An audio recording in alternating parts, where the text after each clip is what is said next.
माझ्या केलाय आकाशनी राज, मनावर माझ्या केलाय आकाशनी राज, त्याच्याच पावलावर पाऊल ठेवेल माझा अधिराज. आणि ह्या दोघांच्या चेहऱ्यावरचा आनंद तुम्हाला कळतच असेल की किती खुश आहेत. कसे आहात तुम्ही दोघं? मस्त.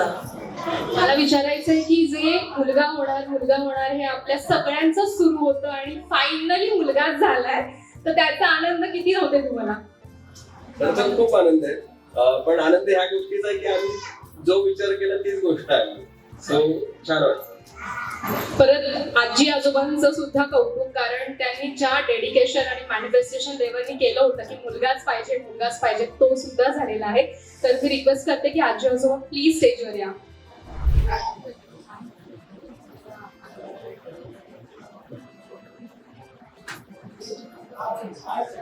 ओके, तर लाड पुरवणारे सगळे स्टेजवर आहेत. तर मला आजी आणि आजोबांना विचारायचंय की तुम्ही ज्या मॅनिफेस्टेशन केलं होतं की मुलगा हवाय, आतुरता होती मुलगा आलाय, आज काम खूप करतायत आजी, तर कसं वाटतंय तुम्हाला? आनंद पुन्हा खूप होते. आनंद म्हणजे मी बोलू शकत नाही एवढा मला आनंद होते. आणि आता हे आमच्याकडे म्हणजे जवळजवळ एक पिढी नंतर म्हणजे दोन्ही म्हणजे मला पण 2 मुली, माझ्या बहिणीला पण 2 मुली आणि त्याच्यानंतर हा माझा राजकुमार आलाय. खूप हॅपी आहे, खूप हॅपी. ओके, तर मला आकाशच्या आईंना विचारायला आवडेल की आकाशने जो त्रास दिला होता त्याची भरपाई त्याला मिळणारच आहे असं वाटतंय का तुम्हाला?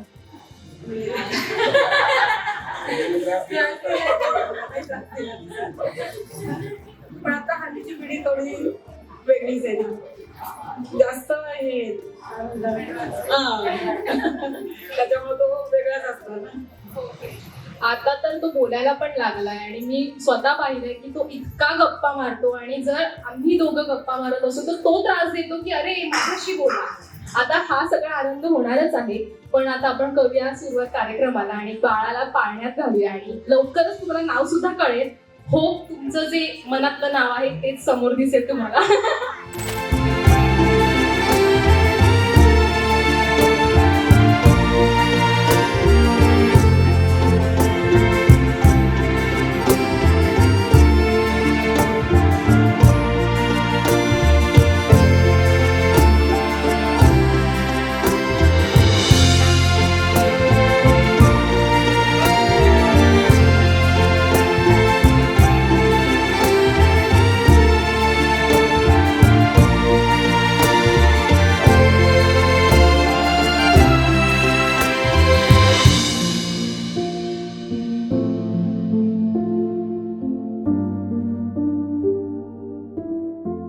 मराठी मनोरंजन सृष्टीमधील मालिका, चित्रपट, नाटक तसेच कलाकारांबद्दलच्या नवीन अपडेट्स जाणून घेण्यासाठी नक्की सबस्क्राईब करा इट्स मज्जा मराठी या आपल्या नवीन यूट्यूब चॅनलला.